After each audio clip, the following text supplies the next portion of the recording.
1 Tawarik 4 ayat 9 dan 10. Kalau saudara sudah dapat, katakan dahsyat. Mari kita bangkit berdiri, kita akan baca bersama-sama 1 Tawarik pasal 4 ayat 9 dan ayat yang ke-10. Kita akan baca bersama-sama 3, 2, 1. Yabes lebih dimuliakan daripada saudara-saudaranya. Nama Yabes itu diberi ibunya kepadanya, sebab katanya, aku telah melahirkan dia dengan kesakitan. Yabes berseru kepada Allah Israel, katanya, kiranya engkau memberkati aku berlimpah-limpah dan memperluas daerahku, dan kiranya tanganmu menyertai aku dan melindungi aku daripada malapetaka, sehingga kesakitan tidak menimpa aku, dan Allah mengabulkan permintaannya itu. Amin. Silakan duduk kembali Bapak Ibu saudara-saudara. Ini adalah firman Tuhan, ya. Dan saya percaya firman Tuhan itu penuh dengan kuasa. Amin. Berapa banyak yang saudara percaya firman Tuhan itu penuh dengan kuasa? Ya. Karena Yesus berkata bahwa manusia tidak hidup dari roti saja, tapi dari firman. Seringkali kita lebih fokus kepada roti daripada kepada firman. Dan pada akhirnya hidup kita tidak bahagia, kita tidak menikmati kehidupan ini. Ya. Nah, saya dengar ada seorang pendeta saudara-saudara yang berkhotbah dan berkata, saya tidak setuju itu. Ya, doa Yabes itu. Ya, karena doa Yabes kan dinyanyikan juga. Saya waktu dinyanyikan dia tidak setuju. Ya, saya sedikit aneh kalau ada pendeta yang tidak setuju firman. Kalau pendeta saja tidak setuju firman, apalagi jemaat. Ya, tapi jemaat sini tinggi. Amin. Nah, kenapa saudara? Karena firman Tuhan itu berkuasa. Firman Tuhan itu dapat mengubah hidup kita. Kalau saudara percaya kepada firman dan saudara mengimani firman, maka saya percaya bahwa kehidupan saya dan saudara tidak sama. Amin. Yang lebih repot, kita lebih percaya kepada apa yang dikatakan dunia, apa yang dikatakan oleh fakta kehidupan. Harusnya saya dan saudara hidup dari firman. Amin. Ya, firman Tuhan sendiri berkata dalam Ibrani 11 ayat 1, iman adalah dasar dari segala sesuatu yang kita harapkan dan bukti dari segala sesuatu yang tidak kita lihat. Jadi orang-orang yang beriman, saudara akan melihat sesuatu yang dahsyat. Amin. Mereka akan melihat Tuhan itu luar biasa. Tuhan itu dahsyat dalam hidup mereka, dalam rumah tangga mereka, dalam pekerjaan mereka, dalam ekonomi mereka. Kenapa? Karena Tuhan itu bekerja sesuai dengan firman-Nya. Dan Alkitab sendiri mengatakan iman timbul dari pendengaran dan pendengaran akan firman Allah. Itu sebabnya orang percaya harus belajar dengan firman. Kemarin saya bicara di sini. Kalau saudara dengar firman, ya, saudara tidak takut dengan kehidupan. Kalau saudara dengar firman, saudara akan melakukan hal-hal yang besar. Kenapa? Karena firman itu akan bekerja waktu kita percaya, waktu kita perkatakan, waktu kita imani. Firman itu akan bekerja dalam hidup kita. Iya. Ada ungkapan yang baik berkata begini, bukan persoalan di mana engkau lahir, ya, tetapi bagaimana saat engkau meninggal. Sedang bicara tentang sebenarnya hidup ini, hidup kita tidak ditentukan oleh dari mana kita lahir, kondisi seperti apa kita lahir, bagaimana keadaan kita. Kita tidak ditentukan. Yang menentukan kita adalah firman Allah. Amin. Yang menentukan adalah firman Tuhan, dan kita percaya kepada firman itu, maka saya dan saudara akan melihat hal-hal yang luar biasa. Alkitab, ya, Alkitab penuh dengan banyak contoh orang-orang yang tidak berarti, bahkan sampah masyarakat, membuat sejarah dalam hidup mereka. Ya, waktu Desember yang lalu kami TikTok grup kami adakan kuis dengan Bunda, ya, bikin kuis, dan salah satu pertanyaannya adalah siapakah pelaju yang masuk dalam silsilah Yesus, ya. Dan saya lihat banyak orang tidak tahu, ya. Kalau saudara teliti, Rahab adalah pelacur di kota Yeriko, tapi tindakan imannya membuat dia masuk dalam silsilah Yesus, masuk dalam sejarah Yesus. Artinya Tuhan tidak lihat orang, Tuhan tidak peduli belakang-belakang. Yang Tuhan peduli adalah masa depan. Karena latar belakang masa lalu bukan masalah buat Tuhan. Ya, Tuhan ingin mengerjakan hal-hal yang luar biasa. Tinggal kita percaya. Nah, kita baru mulai baca saja. Saya lihat Yabes, saya suka dengan Yabes. Kenapa? Dia hanya muncul beberapa ayat. Yang ayat yang tadi kita baca 2 ayat. Tapi dia mengalami kedahsyatan Tuhan dalam hidupnya karena dia tidak peduli masa lalu. Dia tidak peduli penderitaan. Dia tidak peduli kondisi. Dia lebih peduli masa depannya, dan dia berdoa kepada Tuhan. Dia berseru kepada Tuhan, dan Tuhan mengubah hidupnya. Amin. Tuhan melakukan hal yang luar biasa. Ayat firman Tuhan tadi berkata, saudara-saudara, bahwa dia lebih daripada saudara-saudaranya.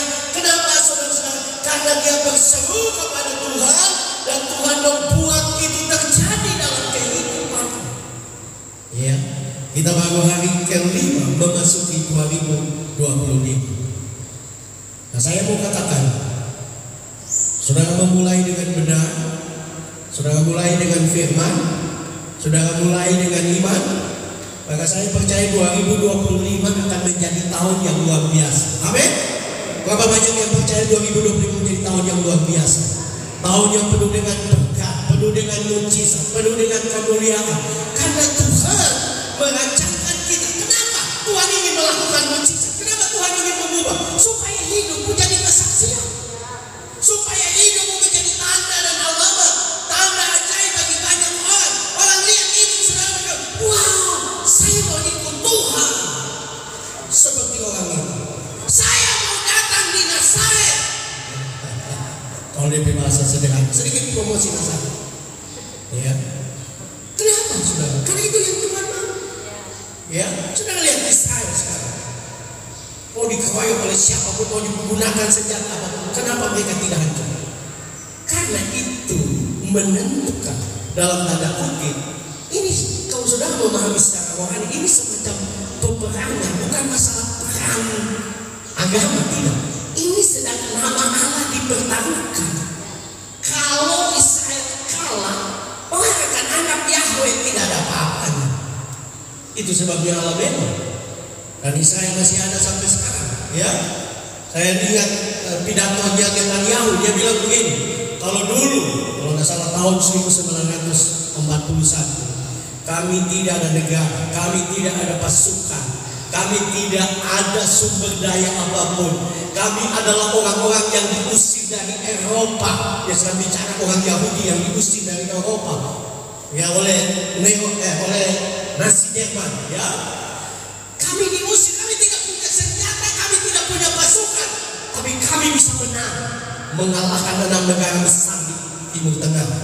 Apalagi sekarang mereka bilang, kami sudah punya pasukan, kami sudah punya angkatan perang, kami sudah punya senjata, kami sudah punya teknologi. Kenapa? Karena bukan masalah apanya, tapi ini bicara tentang Tuhan. Saudara dan saya juga adalah bangsa pilihan Tuhan. Amin.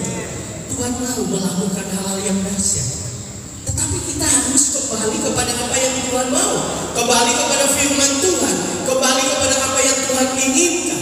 Nah, mari kita akan belajar dari kisah Yabes. Ada 2 hal yang kita bisa belajar. Doa di awal tahun yang mengubahkan secara kehidupan, yaitu doa untuk mengubahkan situasi negatif yang menguasai kita. Tanpa sadar saudara-saudara kita kadang-kadang menghadapi situasi yang negatif, seperti Yabes. Situasinya tidak enak. Kita memang tidak punya banyak sumber informasi tentang Yabes dan keluarganya. Tapi dari bacaan ini, ya saudara-saudara, beberapa penafsir menganggap bahwa diperkirakan ya Yabes adalah anak yang tidak diinginkan. Ya, apakah dia korban perkosaan, apakah dia bapaknya tidak bertanggung jawab, tapi situasi Yabes ini tidak enak. Ya, istilah sekarang ini Yabes ini anak haram. Ya, kalau kita bisa katakan, karena Alkitab menunjukkan bahwa ibunya sendiri memberi nama. Ya, biasanya kan kita ingin kalau punya anak kasih nama bagus, ya, ya, Frans, artinya kemuliaan. Ya, yang lahir di kampung tapi nama Frans. Ya, ya. Mince, saya coba cari di Google. Mince berarti sukacita. Jadi saudara, nama Mince jangan malu tiap kali orang cerita mau Mince. Itu punya arti. Mungkin yang saya tidak tahu punya arti apa. Mereka juga tidak bisa menjelaskan. Kesayangan. Oh, kesayangan lagi. Mantap. Ini yang bicara orang sangat yang kita dapat mempercayai. Nah, saudara, nama seringkali orang kan kasih nama bagus kan? Betul nggak? Saya berharap saudara cari tahu nama saudara. Ya, karena nama itu membuat kita juga bebas. Betul nggak? Ya. Seringkali kita malu kalau namanya jelek. Orang tua apa kasih nama model begini ya. Tapi nama bagus itu menjadi sesuatu yang luar biasa. Nah, kalau saudara melihat tentang Yabes, ya Bapak Ibu saudara-saudara, dikatakan bahwa Yabes berarti kalau kita bisa berkata, aku telah melahirkan dengan kesakitan. Ya. Nah, saya coba lihat di dalam bahasa Ibrani untuk dengan kesakitan itu berasal dari bahasa Ibrani otsek. Ya, otsek itu bukan saja kesakitan tapi kesedihan. Ya, jadi Yabes ini lahir dalam situasi yang dia sedih terus. Dia menderita oleh karena orang tuanya. Ya, sepertinya menolak dia. Sepertinya orang tuanya tidak menghargai dia. Orang tuanya tidak menghormati dia dalam pengertian. Dia tidak menjadi anak kebanggaan. Artinya saudara bayangkan seorang anak yang bertumbuh dalam situasi seperti itu. Tidak dianggap, selalu dianggap paling lemah, paling bermasalah, membawa sial. Ya. Kadang-kadang begitu.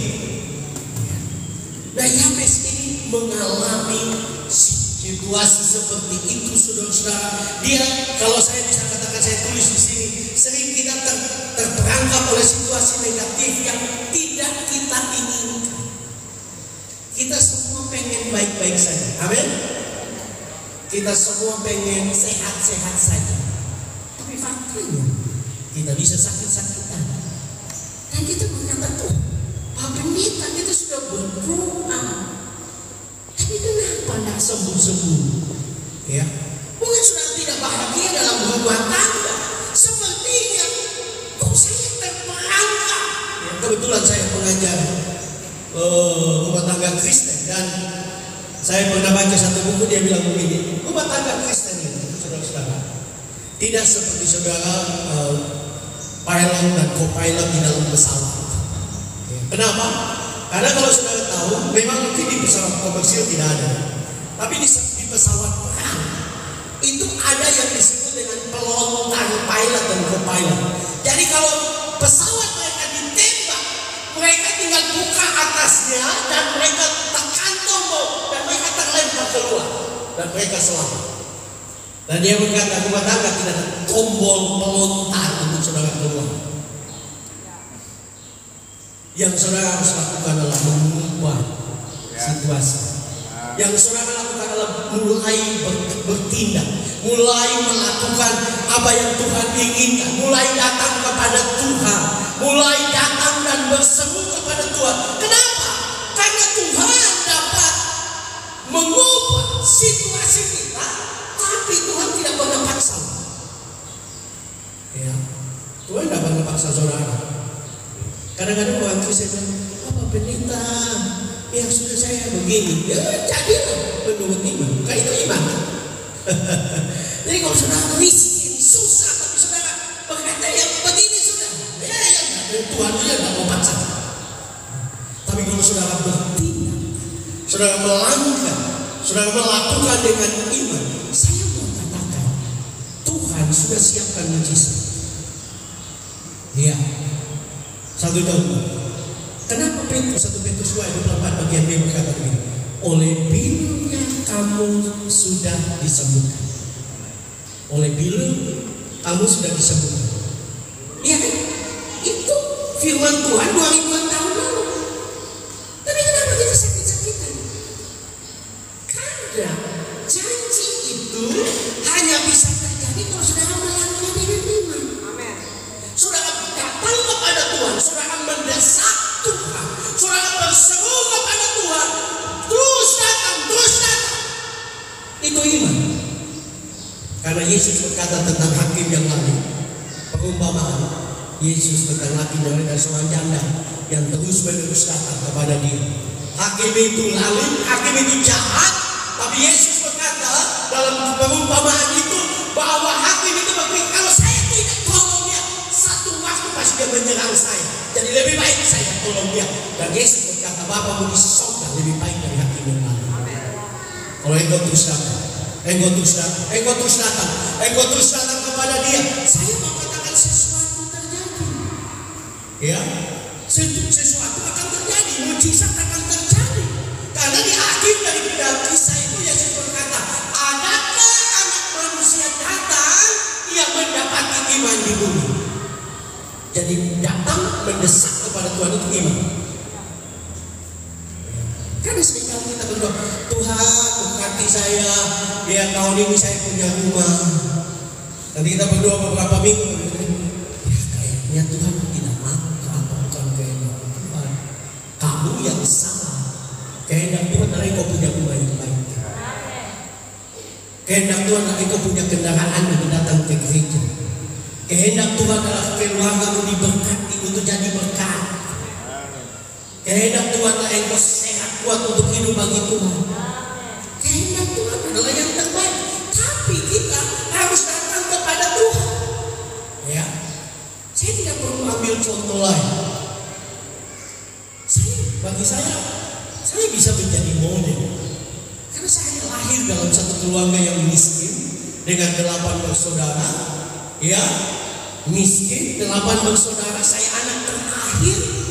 Ya, dan repotnya saya pendek dan tidak bisa bilang R.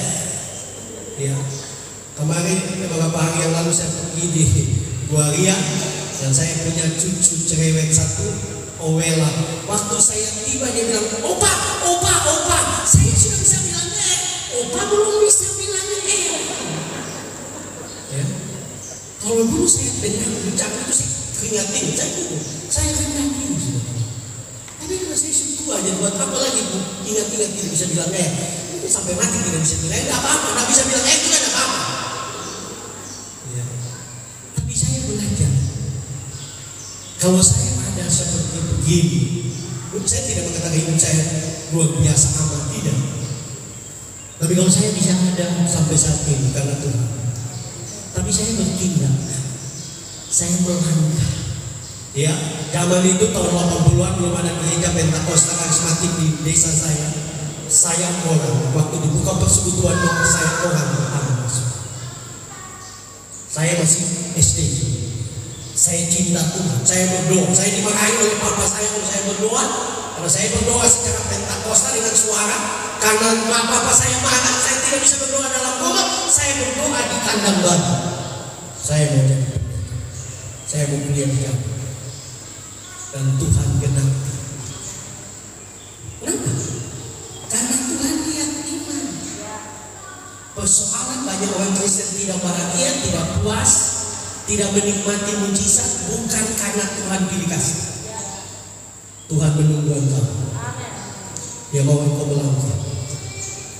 Dia mau engkau melangkah dengan iman. Dia mau engkau melangkah dengan iman.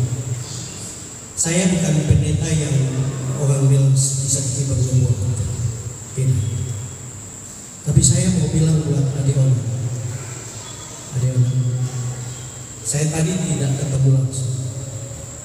Tapi waktu engkau datang tadi dan berbicara di depan pintu, Tuhan berkata bahwa tahun ini Tuhan akan memberikan engkau kesehatan kembali.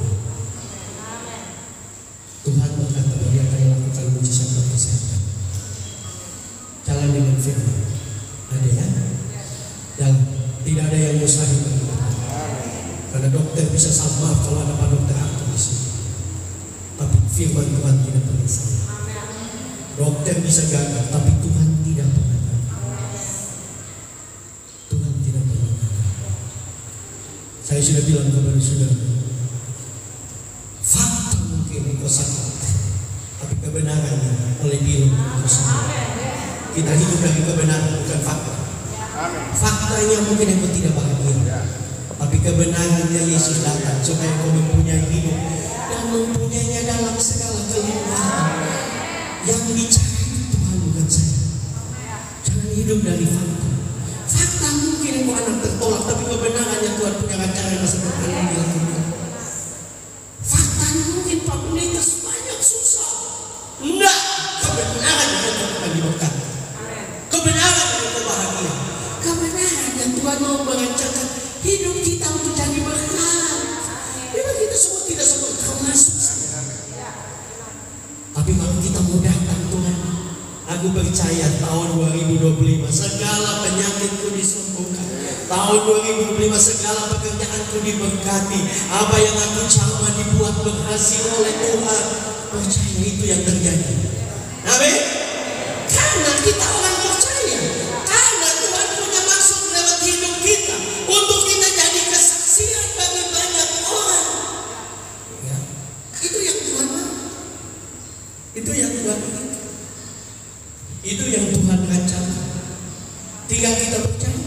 Kalau Yabes pada zaman dulu saja, ya, bisa mengalami itu, apalagi kita, apalagi saya dan saudara.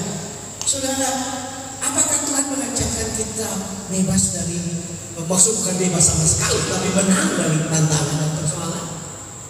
Tuhan merencanakan itu, ya.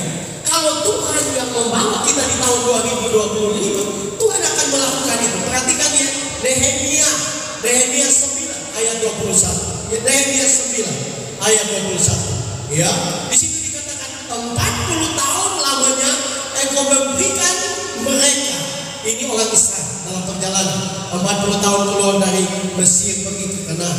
40 tahun lamanya engkau memberikan mereka makan di padang gurun. Satu-satunya bangsa yang dipelihara roti dari surga cuma Israel. Roti dipakai yang ada di dunia, dikirim dari surga. Karena Yesus juga berkata itu roti dari surga.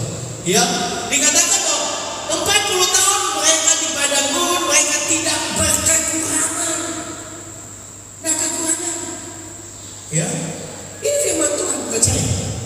Ya, pakaian mereka tidak rusak 40 tahun. Saya tidak mengerti bagaimana, tapi kalau Tuhan mau, semua jadi. Amin. Kaki mereka tidak bengkak. Ya. Kenapa? Kalau Tuhan memimpin engkau tahan, engkau percaya, engkau bergantung kepada Tuhan, Tuhan akan buat apa yang tidak pernah dilihat oleh mata, didengar oleh telinga, timbul dalam hati Tuhan sediakan engkau kan. Tuhan biasa. Ya, Tuhan luar biasa. Tuhan ajaib, Tuhan enak. Tinggal kita percaya. Ya, tetapi saya dan saudara perlu untuk terus datang kepada Tuhan seperti Yabes. Ya, datang kepada Tuhan seperti Yakub. Ya. Yakub dalam Kejadian 32 ayat 26 dia berkata, lalu kata orang itu, biarkan aku pergi. Ini kita tahu tentang Yakub bertemu dengan Allah. Karena fajar telah menyingsing. Sahut Yakub, aku tidak akan membiarkan engkau pergi jika engkau tidak memberkati aku. Wah, itu sebabnya Yakub dan keturunannya sampai sekarang diberkati. Karena Yakub orang yang tidak pernah melepaskan Tuhan sampai Tuhan berkati. Biar tahun ini, saya tidak tahu apa bulan berapa itu terjadi dalam hidup, tapi jangan pernah lepaskan Tuhan. terus datang, terus berseru. Maka engkau akan lihat luar biasa, ya, luar biasa. Kemarin saya diberkati dengan seorang pendeta berkata begini, ya, dia berkata begini, tidak peduli jalanmu seperti apa, yang paling penting adalah engkau berjalan dengan siapa. Kalau kita jalan dengan Tuhan di tahun 2025, saudara lihat, ya, contoh praktis. Waktu Yesus ada di dunia, Alkitab mengatakan setiap kali dia bertemu dengan orang buta, dia celikan. Amin. Dengan orang lumpuh, dia sembuhkan. Dengan orang kusta, dia tahirkan. Dengan orang mati, dia bangkitkan. Dengan orang kekurangan, dia mencukupi bahkan berkelebihan. Itu bukti bahwa kehadiran Tuhan akan mendatangkan mujizat dalam hidup. Ya, di mana Yesus tidak bisa membuat mujizat? Di Nazaret, bukan jemaat Nazaret. Di Nazaret. Kenapa? Karena mereka tidak percaya. Jadi kalau saudara tidak alami mujizat, bukan Tuhan dikasih. Ada sesuatu yang perlu engkau perbaiki. Tuhan sedang menunggu. Waktu engkau siap, Dia akan melakukan mujizat. Dan engkau akan lihat Tuhan itu dahsyat, Tuhan itu luar biasa, Tuhan itu ajaib. Karena Tuhan merancangkan yang terbaik. Tinggal kita percaya. Yang kedua, doa di awal tahun yang mengubahkan setiap kehidupan, yaitu berani untuk meminta hal besar dari Tuhan. Dalam ayat 10 dikatakan Yabes berseru kepada Allah Israel, katanya, kiranya engkau memberkati aku berlimpah-limpah dan memperluas daerahku, dan kiranya tanganmu menyertai aku dan melindungi aku daripada malapetaka, sehingga kesakitan tidak menimpa aku. Dan Allah mengabulkan permintaannya. Alkitab menulis semua yang diminta Yabes dikabulkan. Minta diberkati, minta diperluas, minta tidak sakit. Tuhan mengabulkan doa Yabes. Itu sebabnya saya tidak percaya kepada orang selalu bilang, kalau maaf dokter lagi pergi ke dokter sudah 60-an dan pergi ke dokter dan dokter berkata, Oma, ini penyakit orang tua. Pulang sudah, suruh anak-anak potong babi yang di kandang belakang itu, kau makan banyak-banyak sudah. Karena Oma tinggal 3 bulan lagi. Dan ya, saya berani berkata, adakah ayat firman Tuhan yang berkata orang tua sakit-sakitan? Ada? Enggak. Bahkan ayat Alkitab mengatakan, pada masa tua, pada waktu putih rambutmu, Tuhan gendong. Amin. Tuhan gendong. Ya, artinya orang tua itu lebih disayang Tuhan, betul enggak? Ya, saya sudah rambut putih tapi saya sendiri. Tadi pagi saya sendiri karena saya tidak memikirkan Tuhan. Tuhan tolong gendong dulu yang lain yang saya. Tapi intinya Tuhan itu baik. Dia dengar doa kita. Dia peduli masa depan. Dia mau buat hidupmu tidak sama lagi. Dia buat Yabes. Dia buat Yabes. Dia mau buat engkau. Yang penting engkau percaya. Yang penting engkau percaya kepada Dia. Dan saya perhatikan kata memberkati di dalam bahasa Ibrani, kata yang dipakai adalah barak. Ya, lebih gampang kalau saudara pergi ke Jawa, saudara lihat rumah makan atau di Ternate mungkin di situ tertulis rumah makan barokah. Karena barak itu bahasa Ibrani, barokah itu bahasa Arab. Bahasa Arab dan bahasa Ibrani itu satu rumpun, ya, rumpun simetris namanya. Jadi mirip-mirip. Nah, barak ini Tuhan berjanji memberkati, Tuhan memberkati Yabes, Tuhan memberkati Yabes. Ini sesuatu yang luar biasa. Karena kata barak itu, Bapak Ibu Saudara-saudara, bukan saja diberkati, tapi barak itu juga mempunyai arti berbahagia. Jadi orang yang diberkati Tuhan itu pasti bahagia.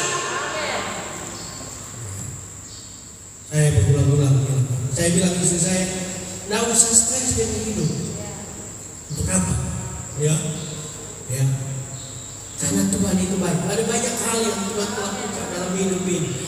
Ada waktu di mana mungkin kita tidak punya uang. Ya, tidak apa-apa.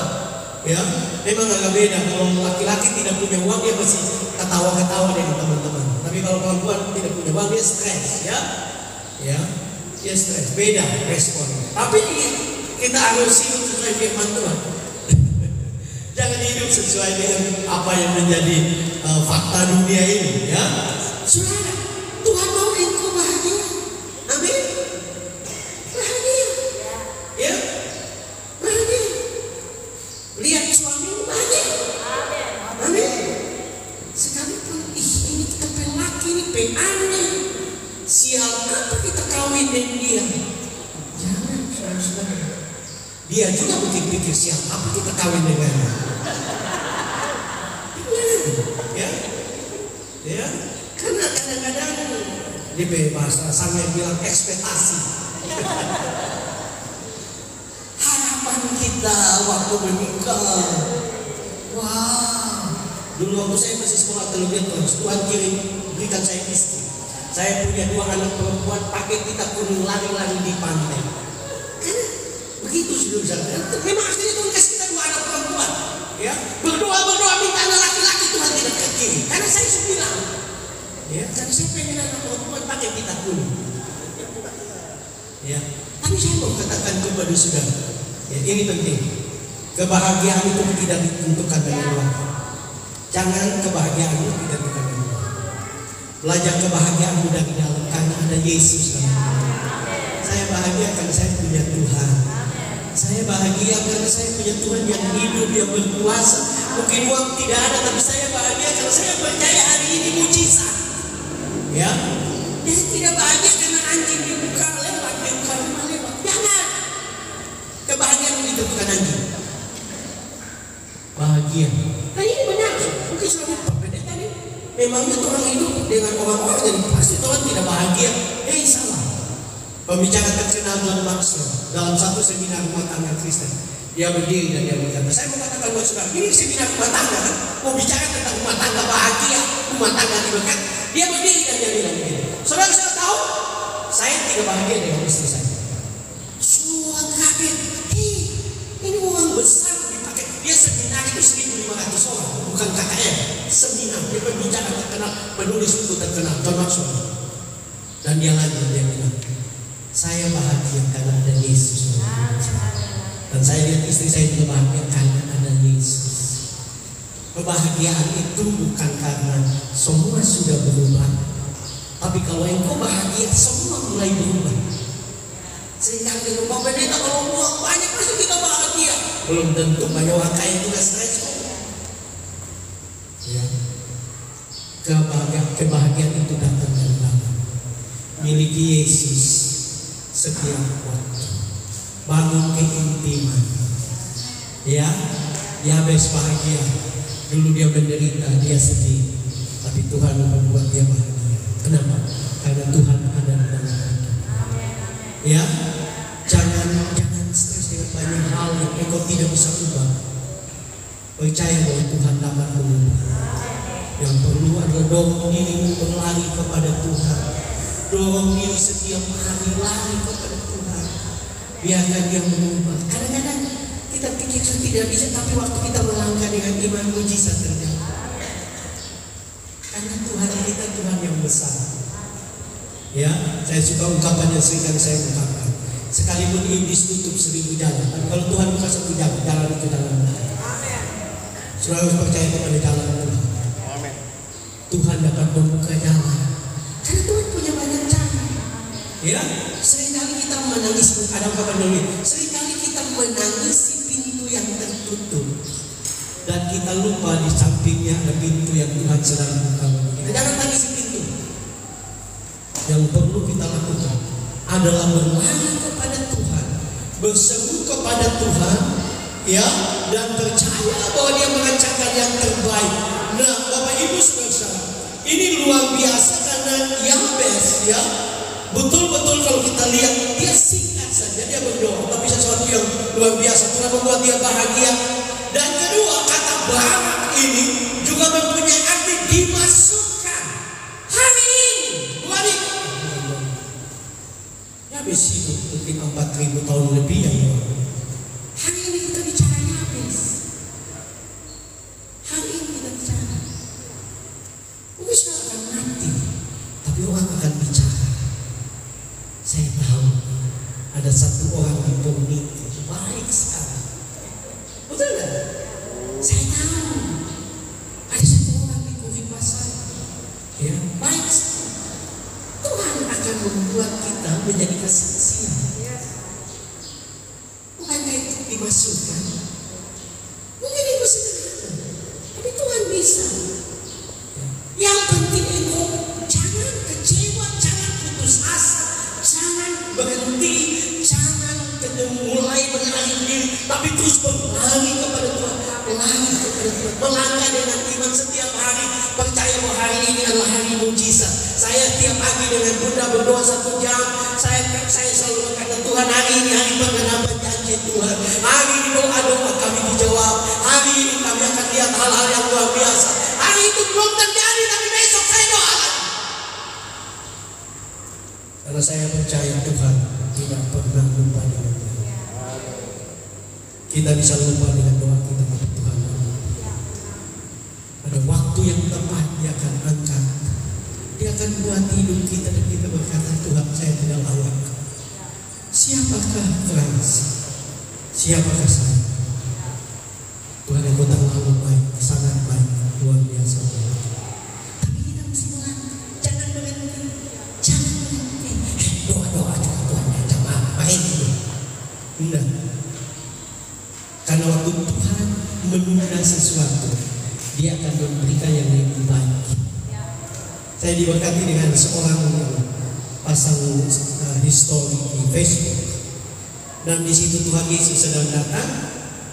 Anak ini sedang datang, ada anak kecil, gadis kecil dan Tuhan Yesus. Anak kecil ini datang kepada Yesus, dia bawa bunga kecil. Di belakang dari Tuhan Yesus ada satu rangkai bunga yang besar sekali. Seringkali seperti itu. Kadang-kadang Tuhan, kita pikir Tuhan lambat, tapi kalau Tuhan jawab doa kita, saudara akan lihat Tuhan dasar. Ya, Tuhan dasar. Yusuf bermimpi jadi raja di tengah keluarga, karena kan 11 saudara datang menyembah dia kan. Mimpi kedua 11 saudara dengan bulan dan bintang, papa dan mama, betul? Dia mimpi jadi raja dalam keluarga. Tuhan bawa dia jadi raja di kerajaan terbesar pada zaman itu, yaitu Mesir. Mimpimu kecil, Tuhan punya mimpi yang besar. Yang engkau tidak tahu, tapi engkau jangan kecil. Persoalan banyak kita berdoa baru beberapa minggu putus asa. Itu yang kita tidak lihat mujizat. Saudara berdoa terus, datang terus, berdoa sampai sesuatu terjadi. Ya, ya. Saya berharap saya tidak salah. Saya tidak tahu pintar bahasa Inggris, tapi ada istilah bahasa Inggris, prayer until something happen. Berdoa sampai sesuatu terjadi. Berdoa sampai sesuatu terjadi. Jangan berhenti. Yabes tidak berhenti. Yabes tidak menyerah. Dan dia dimasukkan oleh Tuhan. Dia diangkat oleh Tuhan karena dia berdoa. Dia berseru kepada Tuhan. Kemudian kata yang berikutnya kita bisa lihat adalah memperluas. Berasal dari kata Ibrani rabau. Rabau itu bertambah banyak. Tuhan akan waktu dia mulai melihat engkau siap untuk diberkati, dia akan berkati engkau. Dia akan berkati engkau. Dia akan lakukan hal-hal yang dahsyat. Ya, karena sekali lagi apa yang engkau minta itu kecil di mata Tuhan. Tuhan ingin memberikan yang terbaik. Zakaria berdoa minta anak, Tuhan kasih seorang nasib Allah yang kita kenal dengan Yohanes Pembaptis. Engkau minta kecil, Tuhan kasih besar. Ya, Tuhan itu Tuhan yang dahsyat, Tuhan yang luar biasa. Dia mau membuat banyak, dia mau memperluas. Ya, engkau diberkati tahun 2024, Tuhan akan berkati engkau lebih dahsyat 10 tahun 2020. Yang penting engkau terus datang. Karena Dia adalah Allah yang besar. Dia merencanakan yang terbesar. Dia merencanakan yang terbaik. Di dalam Yesaya 54 ayat yang kedua dan 4, ayat terakhir. Yesaya 54 ayat 2 dan sampai 4. Di situ dikatakan, lampangkanlah tempat kemahmu dan bentangkanlah tenda tempat kediamanmu. Janganlah menghemat, pancangkanlah tali-tali kemahmu dan pancangkanlah koko-koko patok-patokmu. Sebab engkau akan mengembang ke kanan dan ke kiri, keturunanmu akan memperoleh tempat bangsa-bangsa dan akan mendiami kota-kota yang sunyi. Kemudian lanjut, janganlah takut sebab engkau tidak akan mendapat malu, dan janganlah merasa malu sebab engkau tidak akan tersipu-sipu. Sebab engkau akan melupakan masa malu keremajaanmu dan tidak akan mengingat lagi aib kecandaanmu. Saya ingat ini ada lagunya. Ini saya punya kakak ipar, Petris. Waktu 2024 saya menyanyi lagu itu, lagi hits ya. Ya, dan seringkali mereka nyanyi karena ada sedikit tekanan Jawanya. Pancangkan patokmu. Karena itu biasanya orang Jawa yang bingung. Tapi saudara, lagu itu adalah firman Tuhan. Tuhan mau memperluas. Tuhan mau melakukan hal yang besar. Tapi engkau harus mulai bertindak. Engkau mulai bersungguh-sungguh. Komitmen untuk tahun ini. Engkau lebih sungguh-sungguh, lebih setia. Percaya bahwa Tuhan mengubah situasi hidup. Tuhan mengubah rumah tangga. Tuhan mengubah ekonomi. Tuhan menjawab doa-doa di tahun 2025. Karena Dia Tuhan yang baik. Saya akan mengakhiri dengan kisah yang saya baca. Saudara, saya sendiri diberkati dengan kisah ini. Kejadian nyata di Amerika. Saudara, ada seorang sederhana di gereja, seorang anak Tuhan, seorang bapak. Dia berdoa, Tuhan berkati saya, Tuhan berkati saya. Tapi hidupnya begitu-begitu saja, ya. Tapi dia tidak pernah kecewa. Dia yakin Tuhan pasti berkati. Dia yakin Tuhan pasti berkati dia. Waktu dia di jalan pada waktu itu, dia pengen pipis, dia pengen kencing, ya. Tapi di Amerika tidak seperti di Indonesia. Saudara jalan di Indonesia, kalau saudara mau kencing, lihat ada pohon pisang, berhenti di situ kencing di pohonnya. Di Amerika nggak boleh. Kalau saudara melakukan itu di jalan, itu saudara bisa ditangkap dan didenda. Ya. Jadi dia bingung mau kencing di mana. Dia lihat tidak ada fasilitas umum. Dia terus dia lihat ada satu gedung besar. Dia perhatikan ternyata rumah duka. Ya. Jadi dia kasih berhenti waktu.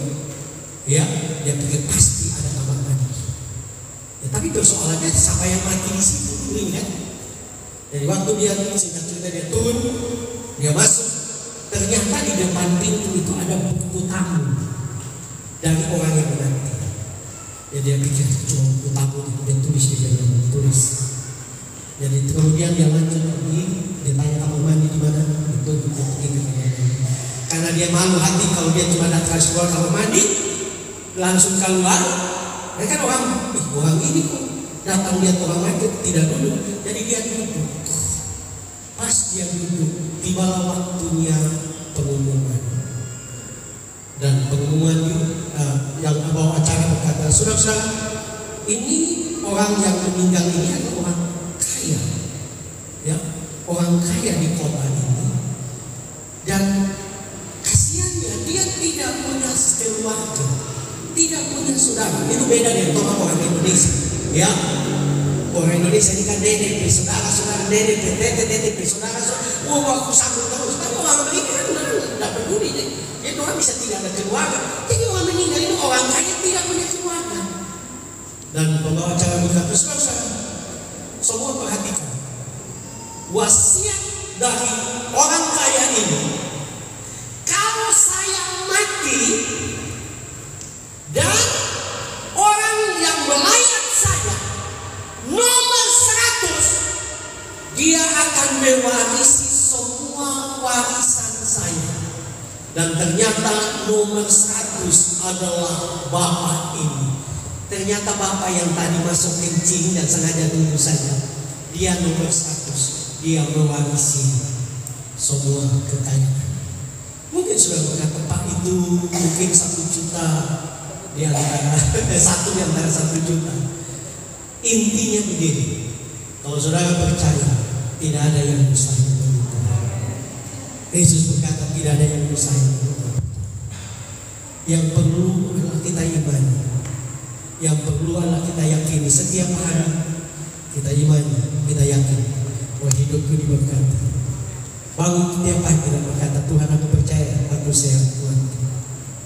Aku sehat. Lakukan semua aktivitas iman dengan keyakinan. Saya berani berkata, saya berusaha untuk sehat, tapi saya masih sehat karena tiap kali saya ambil perjamuan, saya tidak sekedar ambil perjamuan. Waktu saya mau minum anggur, saya selalu berkata, Tuhan aku percaya waktu darahmu mengalir dalam tubuh, semua penyakitku dihilangkan. Aku sehat Tuhan. Dan saya yakin itu, saya yakin karena kesehatan ilahi itu datang dari Tuhan. Ya, kesehatan datang dari Tuhan. Bangun tiap pagi dan deklarasi, karena aku menjadi orang paling bahagia di tengah dunia yang tidak bahagia. Aku orang diberkati di tengah dunia yang penuh dengan tantangan. Yakin bahwa Tuhan merencanakan yang terbaik